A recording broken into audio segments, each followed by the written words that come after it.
ખાનપુર તાલુકામાં આરોગ્ય વિભાગની બેદરકારી સામે આવી છે।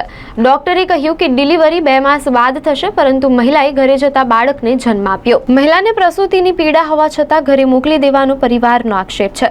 ડિલિવરીમાં 2 મહિનાની હજુ વાર છે કહી ઘરે મોકલ્યા બાદ મહિલાએ બાળકને જન્મ આપ્યો। ખાનપુર તાલુકાના બામરોડા ગામની આ ઘટના છે, જ્યાં પ્રસૂતિની પીડા થતા પરિવાર દ્વારા મહિલાને બાકોર આરોગ્ય કેન્દ્રમાં લઈ જવાઈ હતી।